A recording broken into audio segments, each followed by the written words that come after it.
De retour sur Niveau d'Enfant, merci de nous suivre dans Regard croisé pour cette deuxième partie. Nous allons évoquer le Tchad où en terminant, le Conseil constitutionnel a confirmé ce jeudi 16 mai l'élection de Mahamat Idriss Déby à la présidence du Tchad avec son temps portant des voix loin devant son premier ministre succès Masra et Albert Padaké. Le Conseil a donc repoussé les recours déposés par les deux hommes contre les résultats de la présidentielle du 6 mai dernier. Eric Johnson s'est donc confirmé. Le général Mahamat Déby Itno, on va dire, est le vainqueur de la présidence du 6 mai au Tchad.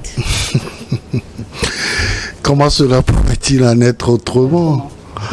Mais vous avez un président qui décède au front, puisque Idriss Déby est allé au front, on l'a tué. Son fils prend le pouvoir, il vous dit, je fais une transition de 3 ans, je laisse le pouvoir, je ne serai pas candidat, etc. Et il organise un dialogue national et tout de suite, il organise une élection présidentielle, il est candidat. C'est le premier pays dirigé par une transition à organiser des élections présidentielles. Eh oui, mais c'est pas pour vous lâcher le pouvoir. Il fallait que l'on comprenne cela dès le début. Et donc, il va aux élections. La Cour, la Cour constitutionnelle. Non, pas la Cour constitutionnelle. La commission électorale l'annonce déjà vainqueur. Que voulez-vous qu'il se passe? Que la Cour... non, on a vu ça au Kenya.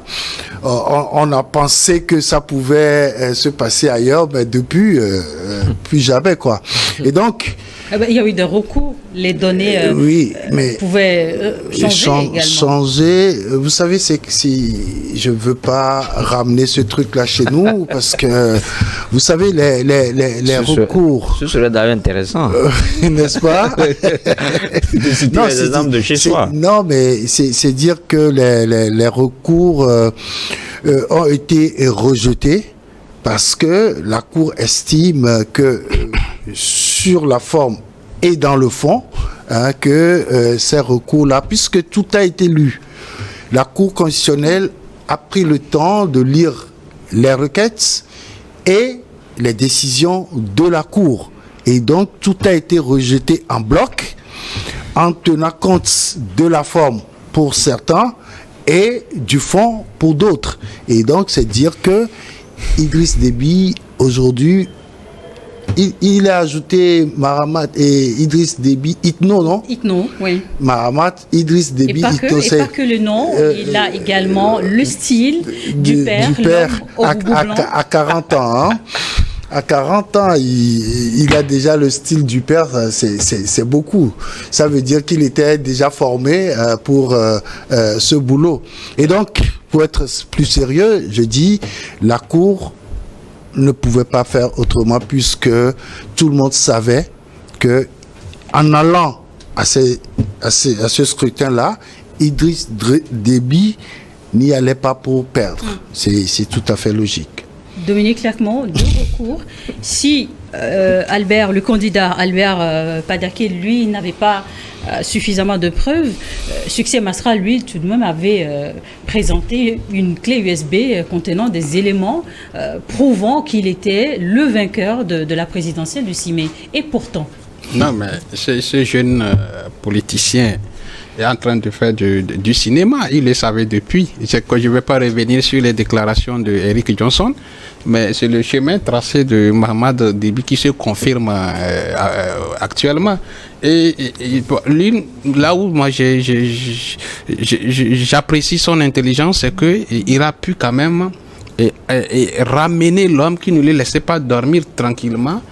C'était le jeune Succès Masra aujourd'hui qui est resté, qui aujourd'hui s'apitoie sur sa situation. Parce que le fait que de venir accepter être Premier ministre de Mahamat Déby, et aller aux élections avec lui, je ne pense pas que à partir de ce moment où il a accepté de coopérer, collaborer et diriger avec Idriss Déby, mais il s'est fait piéger. Et aujourd'hui, il est en train de récolter ce que lui-même il a sémé. Vous voyez, c'est comme chez nous. On a eu des partis qui ont accepté, collaboré, et puis aujourd'hui, ces partis ont été dissimés. Mais pas parce qu'ils ont manqué, ils ont mal fait, mais ils ont manqué de stratégie. J'ai pensé que peut-être l'arrivée de Sucé Masra ne devait pas chercher à aller au pouvoir, mais chercher à créer un apaisement qui pourrait lui permettre lui-même c'était une première fois qu'un président et son premier ministre d'aller non mais ça peut pas se passer. On l'a vu également au Kenya. Oui, mais ça ne peut pas. Au Tchad, c'était la première fois. Oui, mais ça peut pas se passer du fait que quand Sucé Masra, à qui les jeunes de l'opposition portaient en lui leur confiance, aujourd'hui a accepté de coopérer avec le pouvoir. Pour eux, mais pour cette jeunesse là, c'est une trahison en fait. D'accord, c'est une trahison, ils l'ont pas accepté, et c'était même la raison et la stratégie du parti au pouvoir de pouvoir lui convaincre et pour qu'il accepte. Et puis demain, comme l'a dit Eric Johnson, aujourd'hui c'est la confirmation de sa victoire. C'était destiné, c'est comme il était prédestiné pour diriger le pays. Aujourd'hui, c'est lui qui est président, parce que à la mort de son père, tous les politiciens se sont mis à côté, les présidents de l'Assemblée nationale se sont déclarés incompétents, personne ne pouvait prendre, parce que l'armée quand même avait appelé à ces hommes politiques de venir prendre le pouvoir, mais on ne sait pas par quelle alchimie. Et les hommes politiques disent que vu la situation, donc lui en tant que président de l'Assemblée nationale, je ne sais pas si c'est à quel poste actuellement, ne prétendait pas, il ne pouvait pas diriger le Tchad, et Idriss Déby a assuré la transition, et ils se sont entendus dans créer des tests qui lui permettent d'être candidat, mais je ne sais pas si ça allait étonner quel Tchadien, cette victoire. Par contre, j'ai plutôt apprécié la stratégie de Sucé Masra. Peut-être que ça n'a pas marché aujourd'hui. Quand je prends toujours l'exemple... La stratégie de cogestion. Oui, de venir diriger la primature. De la réconciliation. Pas que. Il y avait d'autres idées derrière tout ça. C'est des idées politiques. Je voudrais donner l'exemple d'Abdoulaye Wade, que je donne souvent. Au Sénégal. Au Sénégal, un vrai stratège qui, pendant 20 ans, rentrait dans les gouvernements d'Abdou Diouf, et quand le moment est arrivé, il lui a dit, tiens, cette fois-ci, je tiens le bon bout. Ça veut dire quoi? Ça veut dire que pendant qu'il rentrait dans les gouvernements, il ne prenait jamais le même poste 2 fois. Là, le gouvernement dit gouvernement d'union nationale au nom de l'apaisement et tout, il arrive, il prend le poste de ministre de la Justice. Oui. Après, il revient, il y a élection, il sort du gouvernement, il participe et il revient encore. On dit au nom de l'apaisement, il est ministre de la Culture. C'est une stratégie qui lui permettait de mettre en place aussi ses pions. Et à la fin, après 20 ans, moi j'ai eu la chance de rencontrer Abdou Diouf, Abdou Diouf qui me l'a dit clairement, que c'est un vrai stratège, Abdoulaye Wade. Et donc, je pense que je me dis, Sucé Masra peut être aussi dans cette logique-là. Aujourd'hui, de toutes les façons, il va contester ce scrutin-là. Mais comme la Cour le Conseil constitutionnel s'est prononcé, c'est qu'il n'y a plus de recours. Oui. Alors, on sait que les Tchadiens, quand ça leur plaît, ils commencent par tirer. Mais on ne souhaite pas ça. Mais plutôt qu'il y ait un sens beaucoup plus politique pour permettre à ce pays-là de se développer. Et donc, pour ça, on a encore besoin des jeunes comme Sucé Masra. c'est ce que je la grande suis en question train qui se de pose dire. Voilà. actuellement, arrivé deuxième à la présidentielle et actuellement encore Premier ministre, quel avenir politique pour Succès Masra? C'est certainement la grande question au sein de son parti. Louis Kamako, les résultats définitifs par la Cour constitutionnelle étaient prévus pour le 21 ou le 22 mai prochain. Finalement, c'est la sentence, si on veut le dire, c'est pas si le mot est conforme ici, est tombée le 16. Est-ce qu'il y a eu précipitation? Si oui, comment comprendre cela? Non, précipitation, je pense que le débat même ne doit pas se susciter à ce niveau, d'autant plus qu'il n'y a pas de disposition légale qui prévoit, qui demande qu'après les élections, vous avez ce temps record là pour mais c'était une proclamer date officiellement annoncée dès le départ. Oui, mais vous savez, au Sénégal... C'est une indication. Oui, c'est une indication. Au Sénégal, je pense que ça n'a pas fait plus de 3 jours. Les résultats ont commencé par tomber. Ça veut dire que s'il n'y a pas grand-chose, je ne vois pas pourquoi va traîner. De toutes les façons, ce n'est pas la rapidité dans la proclamation du résultat qui atteste en fait de la transparence du scrutin. Ça, il faudrait qu'on ait le courage de le dire. Il y a des choses en amont en fait qu'il faut dénoncer. Quand vous voyez par exemple ce qui s'est passé au Tchad notamment, vous avez d'abord un président de la transition qui est venu dans des conditions illégale parce que Dominique le disait tout à l'heure, moi je ne veux pas qu'on refasse l'histoire de la transition au Tchad, mais on sait que les conditions n'étaient pas remplies pour que celui à qui le pouvoir était destiné vienne justement prendre le poste. À l'époque c'était le président de l'Assemblée nationale, c'est ce que disent les dispositions légales en fait tchadiennes, mais ça n'a pas été le cas, et donc vous avez à côté des ministères, des militaires qui ont choisi leur propre président, et c'était le fils de Mahamat Déby. Non, je ne peux pas, parce que ce qui se passe, je crois qu'on en a déjà vu ailleurs, on a vu ce qui s'est passé au Togo en 2005. Malheureusement, on ne peut pas en parler. Mais et c'est pour ça que je dis que rien n'est nouveau sous le soleil. Ce qui se passe... mais tu en parles déjà. Tu en parles déjà. Sauf que je ne peux pas rentrer dans les détails. Voilà, nous parlons du Tchad. Voilà, nous parlons du Tchad. Donc, restons en N'Djamena pour parler justement du Tchad de Mahamat Déby et son gouvernement. Merci. Donc, vous avez déjà ça. Ça veut dire qu'à la base, le test n'a pas été respecté. Donc, il fait 3 ans de transition et on modifie la charte de la transition pour se représenter. Alors qu'au départ, il a été dit que, en fait, celui le président de la transition et son vice-président ne doivent pas se représenter à ce scrutin-là. Et enfin, on a mis tous les moyens pour justement aspirer Succès Masra, qui est l'opposant entre guillemets charismatique, qui est devenu en fait le co-gestionnaire. Il est devenu un alter ego de Mohamed Déby. À deux, ils ont organisé les élections. Et c'est normal qu'aujourd'hui, Masra, lui, au moins, détienne quelques preuves, parce que c'est un co-organisateur. Il sait là où se situent les preuves. Maintenant, c'est vrai, vous avez vu la co-organisateur justement qui perd les élections, Eric Johnson, est-ce que cette cohabitation, cette collaboration à la tête du pouvoir peut se poursuivre, risque de se poursuivre au Tchad? Ça peut se poursuivre du moment où, tu l'as dit tantôt, il est arrivé en seconde position. Oui. Et donc, en seconde position, ça veut dire que son parti est un parti extrêmement important dans le pays. Et donc, on peut continuer les négociations avec son parti. On peut demander, une fois encore, une gestion bipolaire du pays. Et donc, je crois que c'est ce qui se passe souvent, c'est que, oui, il a participé à l'organisation de ce scrutin parce que, étant directement le chef hiérarchique du ministère de l'Intérieur qui organise ces élections-là, il avait quand même tous les éléments à sa portée pour quand même dénoncer des irrégularités, etc.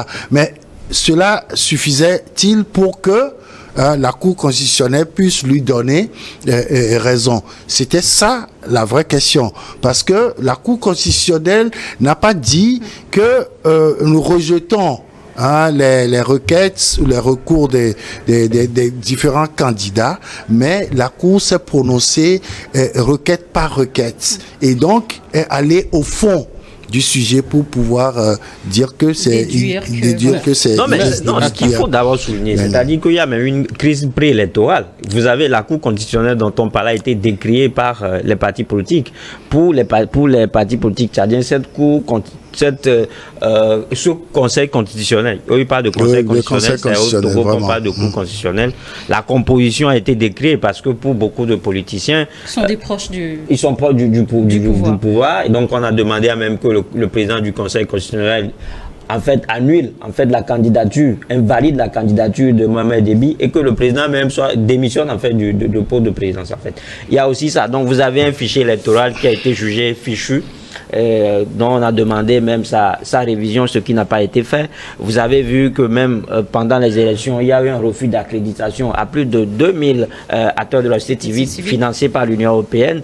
Et à côté, on a interdit habilement aux populations de prendre en photo les dépouillements lors du vote. Donc je pense que c'est des irrégularités en réalité qui normalement devaient être prises en compte par le Conseil constitutionnel pour justement invalider ce résultat. Mais comme je l'ai dit et comme le disait Eric aussi, c'est-à-dire que la Cour a juste statué, c'est-à-dire qu'au dehors dit qu'il n'y a pas eu de admicus, c'est-à-dire qu'il n'y a même pas eu un commencement de preuve valable sur lequel sur lesquels il faut statuer. Donc, on a juste amélioré tout petit peu le résultat de Dr Massa de 18,53%. On est allé pour Eric Johnson, à 18,54%. La collaboration pourrait se poursuivre. Succès Masra pourrait toujours maintenir son poste dans le prochain gouvernement. Mais Dominique, avec un score de 16, de 18, oui, mais 54% finalement. Est-ce que ça arrange Succès Masra pour mériter à nouveau le poste de Premier ministre? Non, mais c'est de vérifier quelles étaient les clauses de l'accord qu'il avait amené à gérer la transition. L'écart est considérable. Mais c'était juste pour gérer la transition. Aujourd'hui, moi je suis pas d'avis que ce que Eric peut dire que la collaboration peut continuer, à moins qu'il y ait une volonté politique du président Déby. Aujourd'hui, le président Déby a un mandat pour le peuple tchadien et c'est à lui de voir quels sont les moyens qu'il faut utiliser pour rendre compte à la fin de son mandat. Aujourd'hui, je pense que Succès Masra ne fait plus l'affaire d'Idriss Déby. Il est venu, les accords c'était pour gérer une transition. La transition a pris fin, il y a eu une élection, un président est effectivement élu, c'est-à-dire que le peuple tchadien a choisi maintenant son président. Lui, il doit accepter parce que ayant coopérer avec un pouvoir, c'est que vous acceptez, que vous attestez que les institutions fonctionnent très bien. Aujourd'hui, il ne peut pas aller au-delà de ce que ces institutions-là ont dit. Lui-même est un garant, c'est-à-dire qu'il a été Premier ministre, il sait que ce sont des institutions étatiques. Je ne vois pas Succès Masra en train de vouloir aller faire une contestation pour dire que non, il ne va pas accepter les élections, mais ça c'est pour, je ne sais pas, et bien, ça va lui décryptibiliser davantage qu'on croyait, et qu'il reste calme. S'il y a une volonté politique, on peut la faire appel, mais dans le cas contraire... Il appelle à manifestation de l'opposition. Non, mais c'est une erreur. Moi, j'ai dit, il est en train il est en train de juste pour voir s'il faut taquiner l'autre. C'est un jeu politique, comme l'a dit lui, mais pour moi, il n'a plus rien à prouver encore devant le président Déby qui est élu. La transition a pris fin, à moins qu'il y ait une volonté politique de la part d'Idriss Déby. Nous sommes à une élection présidentielle. Il y a les élections législatives qui vont suivre. Aujourd'hui, c'est un président qui a été élu. Bien sûr. Et donc, s'il doit former un nouveau gouvernement en attendant les élections législatives, je pense que, au nom de l'apaisement, mais c'est ce que je parle de la volonté politique. Mais s'il a cette volonté politique d'appeler Succès Masra, là d'accord. Mais s'il n'y a pas de volonté politique, lui il a un mandat qu'il doit défendre actuellement. Ce n'est plus un partage. Il ne peut plus faire un partage avec Succès Masra. Donc c'est à moins qu'il ait une volonté politique. Voilà. Puisque les accords n'étaient que sur la transition. C'était pas des accords continuels parce que personne ne savait que quelqu'un allait venir être président quand je serai président et voilà ceci. Le plus souvent, ce qui se passe, c'est que quand il y a une situation de crise à la suite d'une élection, le président de la République s'engage quand même à apaiser le pays. Et ça, c'est de ça nous parlons. Il n'est pas obligé, mais toutefois, au vu de la situation actuelle qui peut encore générer d'autres tensions dans le pays, il peut le faire. Je pense que logiquement... Mais ça ne serait pas sous la pression de Cissé Masra. Personne ne mais quand on dit que Cissé Masra annonce les manifestations, moi je crois qu'il est en train de faire une erreur politique. L'élection présidentielle au Tchad est désormais close et c'est parti pour le premier mandat de 5 ans de M. Déby, qui devient ainsi le premier président élu de la 5e République au Tchad à 40 ans, vous le disiez, Eric Johnson. Pour les 5 prochaines années, en tout cas, les attentes des Tchadiens, et déjà sous la transition, comment s'est porté donc le Tchad? Quel président a été Idriss Déby à la tête du pays? Je pense que sur le plan social... Des analyses de sa gouvernance? Rien n'a été fait. Parce que les gars étaient beaucoup plus préoccupés par la politique, comment tenir le pouvoir, comment maîtriser le pouvoir, comment gérer le pouvoir. C'était ça leur préoccupation. Et aujourd'hui... Comment éviter le chaos après la disparition du père. Et donc, il y a un rapport qui a été rendu public par un analyste tchadien qui a présenté franchement un tableau qui n'est pas du tout reluisant pour le Tchad. C'est là où vous lisez le quotidien des Tchadiens. Vous savez, aujourd'hui, nous subissons le délestage. Mais au Tchad, franchement, les gars ont peut-être 6 heures de courant par jour. Le panier de la ménagère est tombé, le taux d'inflation est monté et tout ça. Donc c'est vous dire que très concrètement, rien n'a bougé. On était beaucoup plus politique. Maintenant, après ces élections-là, on verra bien ce que ça va donner. Claire, il y a à faire pour les 5 prochaines années. Ah oui, beaucoup à faire. Les manifestations réprimées au Tchad ont aussi lourdement impacté la vie sociale. Il y a tout à faire à éviter de nouvelles tensions dans le pays. Dominique. Oui, justement. Comme l'a dit Eric Johnson, la transition a servi juste à mettre des stratégies pour conserver le pouvoir. C'est-à-dire que pour voir qui doit gérer après, donc quelles sont les choses. On a vu les manifestations qui ont dégénéré entre-temps et qui ont fait plusieurs morts. Donc aujourd'hui, je pense que c'est la raison fondamentale, là où doit attaquer premièrement le président Idriss Déby, c'est d'apaiser d'abord le pays pour que ça puisse lui donner un climat qui va lui permettre de gouverner pendant 5 ans. Donc c'est là que je dis que sa volonté politique peut amener encore son challenger là au gouvernement pour pouvoir, même si il ne va pas être Premier ministre, mais bon, peut être quelque part comme ministre. Il ne va pas être Premier ministre, justement. Non, pour pouvoir apaiser le climat, il peut lui trouver une place dans un autre ministère pour que la vie politique puisse continuer et prendre les réels problèmes, comme l'a cité Eric Johnson. Sinon, tout a été délaissé. Le côté social, tout a été délaissé et se sont concentrés sur comment faire pour que ça ne se dégénère pas, pour que le pouvoir puisse être maîtrisé, la conservation du pouvoir. Aujourd'hui, tout est fait, c'est dans leurs mains. Donc, on attend de voir comment Idriss Déby va gouverner le Tchad pendant les 5 prochaines années. Louis Kamako, la même question à vous également pour les 5 prochaines années. Non, mais je pense que s'il y a... Il a le destin de plus de 7 millions d'habitants entre les mains. Voilà, donc, mais vous voyez, je crois que la pauvreté est la chose la plus partagée là-bas au Tchad. On sait comment les Tchadiens vivent à peu près. Les conditions de vie aussi ne sont pas aussi belles que ça. Donc c'est vrai que c'est l'apanage de toute l'Afrique, mais il y a certains pays quand même dont la situation devient encore plus... dans laquelle la situation devient encore plus... Le Tchad en fait partie malheureusement. Donc je crois que Mahamat Déby, comme les uns les autres l'ont dit, le seul espoir peut-être qu'il a pu réaliser, c'est d'arriver juste à faire venir Cissé Masra dans son camp. Et juste, c'était une stratégie de conservation de pouvoir.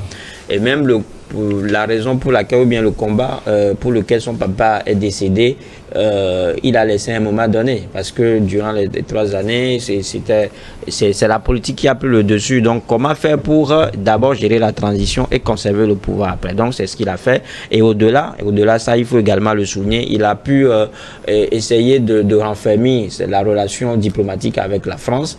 Vous savez qu'entre la France et le Tchad, c'est une histoire de longue date. C'est le bel amour entre les deux pays. Et la preuve, jusque-là, Emmanuel Macron est le premier président occidental à féliciter. Mais je pense qu'avant la mort de Mohamed Déby. Oui, donc avant la mort du père, les relations étaient quand même tendues avec la France. Hein. Il changeait d'avis par rapport à certains sujets avec la France. Je ne pense pas que c'est ça qui leur aurait coûté la vie, hein, parce que sa mort là et au front et tout est assombri autour de là. Ça n'a pas été clair vraiment dans quelles conditions Idriss Déby a été tué. Mais bon, on attend de voir quelles seront les relations tchado-françaises dans les prochaines 5 années.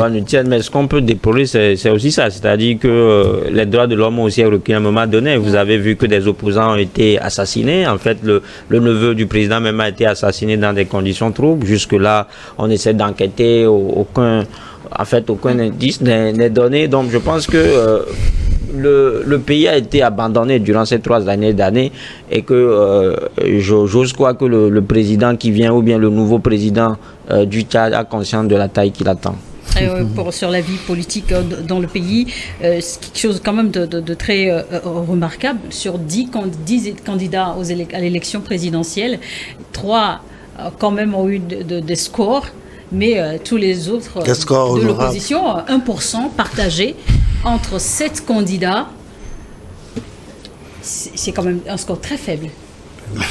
Mais c'est pas le cas du Tchad qui va vous étonner. Non, mais ça veut dire tout simplement que c'est la composition de la nouvelle assemblée qui se dessine. Parce qu'on a dit qu'après ces élections-là, il y aura les législatives. Donc tout va se dessiner là-bas. Donc vous avez déjà un président de la République qui certainement pourrait peut-être avoir la majorité au Parlement. C'est-à-dire que si on sort sur ces résultats-là, ou bien si on organise les élections dans cette ambiance-là, il a la forte chance en fait d'avoir aujourd'hui la majorité au Parlement. Et à côté, vous verrez également son dauphin, son véritable challenger, Dr Suisse Mastra, qui a obtenu 18%. Et à côté, Albert Pahimi, qui aujourd'hui aussi peut vouloir être... il s'en est sorti avec 16,93% des voix.